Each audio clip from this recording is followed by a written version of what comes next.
Hello, myself Rahul Ashok from Marwadi University. Today, in this video, we are going to discuss about the portal system. So, the contents of the portal systems are the introduction, portal vein, formation, course, termination, relation, branches, tributaries, portosystemic communication, and last the clinical anatomy. So, first we'll discuss about the portal system. So, the portal system in anatomy, it is a vascular arrangement in which the blood passes through two successive capillaries network before returning to the heart. So, in simple words, it is the vascular arrangement of the blood in which there are two successive capillaries network before returning to the heart. So, this allows substance to be transported directly between the two regions without first circulating through the heart and enables more efficient local actions and the regulation. Now the portal vein. So what is portal vein? It is a large vein which collects blood from the abdominal part of alimentary tract, the gallbladder, the pancreas and the spleen, and it conveys it to the liver. Now the formation of portal vein. So portal vein is about 8 cm long. So the portal vein is 8 cm long and it's formed by the union of superior mesenteric and splenic vein. So it is formed by the superior mesenteric vein and the splenic vein. So it forms the union and it is formed behind the neck of pancreas at the level of lumbar 2 vertebra. Now the course of portal vein, it runs upward and little to the right. So it then first behind the neck of the pancreas and next behind the first part of duodenum and lastly the right free margin of lesser omentum. Now the blood flow in the portal vein is very slow and the blood flow of superior mesenteric vein drains into the right lobe and splenic and inferior mesenteric vein drains into the left lobe. Now the termination of portal vein. So the vein ends at the right end of the porta hepaticis divided into the right branch and the left branch and this enter to the liver.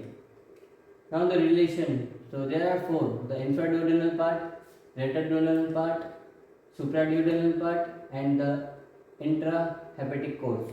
So first we will discuss the infraduodenal part. The anteriorly it is the neck of pancreas and posteriorly the inferior vena cava. In second, retroduodenal part. The anteriorly it is the first part of duodenum, then the bile duct, then the gastroduodenal artery, and posteriorly it is the inferior vena cava. Now the supraduodenal part. So anteriorly it is the hepatic artery and bile duct, and posteriorly it is the inferior vena cava. Now the last, the intrahepatic course. After entering into the liver, so the right and left branch divides and redivides also with the hepatic artery and end ultimately in the hepatic sinusoid. So the hepatic sinusoid, the portal venous blood, the mixing with the hepatic arterial blood. Now the branches of portal vein. So there are the right branch and the left branch. So the right branch is the shorter and wider than the left branch and it receives cystic vein and it enters the right lobe of the liver. And the second is the left branch. It is the longer than the right branch and it is the narrower than the right branch. It enters the left lobe of the liver and it receives para-umbilical vein. Now the tributaries of the portal vein. So it receives the following vein, that is the left gastric vein, right gastric vein, superior pancreatiduodenal cystic vein in its right branch and para-umbilical vein is left branch. So this is the splenic vein, inferior mesenteric vein, superior mesenteric vein, superior pancreatiduodenal vein and then cystic vein. Now at last the portosystemic communication, the portocaval anastomosis. So it is the communication or anastomosis between the sites of tributaries of the portal and systemic vein that are called the site of portocaval anastomosis. And the important sites of portosystemic shunts are the umbilicus, lower end of esophagus, anal canal, and the bare area of liver and the anterior aspect of kidney. So here you can see the bare area of the liver, lower end of the esophagus, umbilicus, anterior aspect of the kidney, and the anal canal.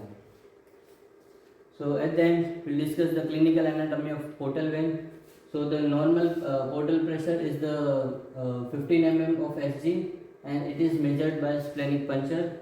And portal hypertension, when the pressure increases above the 40 mm of Hg. So it is caused by the cirrhosis of liver. So cirrhosis of liver, it is a condition in which it is scared and damage of the liver. Bunty's disease. So it is a disease in which there is enlargement of spleen and abnormal growth and thrombosis of portal vein. So thrombosis means the clottage of or blockage of the portal vein, which will narrow the portal vein, and effect of portal hypertension. So first is congestive splenomegaly. So it is the abnormal growth of spleen. Second, the ascites. Ascites is condition in which there is a fluid accumulation in the abdominal cavity, and at last the collateral circulation through the portosystemic communication. So before going to the portal vein, it will divert it. So the reference is the BD Chaurasia, second part the lower limb and abdominal. Thank you.